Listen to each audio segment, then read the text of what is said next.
आज का हमारा टॉपिक है चाइल्ड बर्थ। आज हम चाइल्ड बर्थ को डिटेल में डिस्कस करेंगे। लास्ट हमने एक वीडियो बनाया था जिसमें हमने सिर्फ चाइल्ड बर्थ का डिस्कस किया था गोचर के बारे में। आज हम 3-4 जो भी इंपॉर्टेंट पैरामीटर्स होते हैं चाइल्ड बर्थ के लिए उनके बारे में डिस्कस करेंगे। फर्स्ट पैरामीटर चाइल्ड बर्थ के लिए इम्पॉर्टेंट होता है कि जो भी जातक है उसका कुंडली में पंचम भाव कैसा है। यदि आपके पंचम भाव पर क्रूर ग्रहों का दृष्टि है, जो भी मैलेफिक प्लैनेट्स होते हैं, अगर वो वहाँ पर हैं तो वो एक नेगेटिव प्रभाव डालते हैं हमारे चाइल्ड बर्थ के लिए।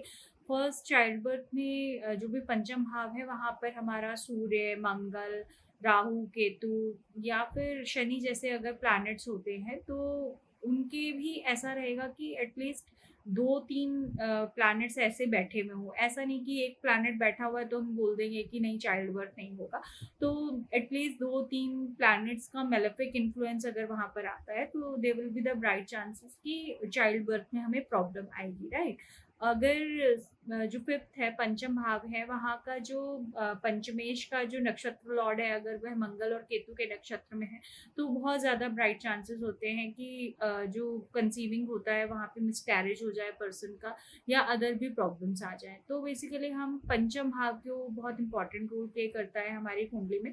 वहाँ पे अग्नि तत्व राशियाँ ना हों, वहाँ पर वायु तत्व राशियाँ ना हों, तो वो अग्नि तत्व, वायु तत्व राशियाँ क्या होती हैं? अग्नि तत्व 1, 5, 9 मतलब मेष राशि हो गई, सिंह राशि हो गई या फिर धनु राशि हो गई, ये हमारी अग्नि तत्व राशि होती है और उसमें भी अगर अग्नि तत्व प्लैनेट्स वहाँ पर बैठ जाएँ तो फिर एक बहुत नेगेटिव चांस हो जाता है कि वहाँ का जो एनवायरनमेंट होता है बेबी का वो ही बहुत अग्नि वाला हो जाता है। बेसिकली चाइल्ड बर्थ के लिए कौन से एटमॉस्फेयर होना चाहिए? वहाँ पे पृथ्वी तत्व राशियाँ होनी चाहिए या फिर जल तत्व राशियाँ होनी चाहिए। बट ऐसा तो सबके लिए पॉसिबल है नहीं है, तो उसमें भी फिर उसके क्या उपाय होते हैं, हम लोग उनके ऊपर फिर बाद में काम करते हैं।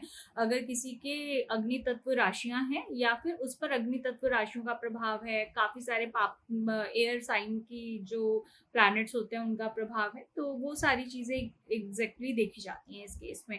सेकंड इम्पोर्टेंट रोल प्ले करता है हमारा उस टाइम में क्या दशा चल रही है हमारी। हमारा उस टाइम में पंचमेश की दशा चल रही है या नहीं चल रही है। पंचमेश के मित्र ग्रह की कोई अगर दशा आएगी, पंचम में बैठे हुए जो भी प्लैनेट है अगर उसकी दशा चल रही होगी, सो ये सब चीज़ें अगर चल रही होगी, इनकी दशा महादशा चल रही होगी तो there will be the chances कि चाइल्ड बर्थ डेफिनिटली हो जाएगा।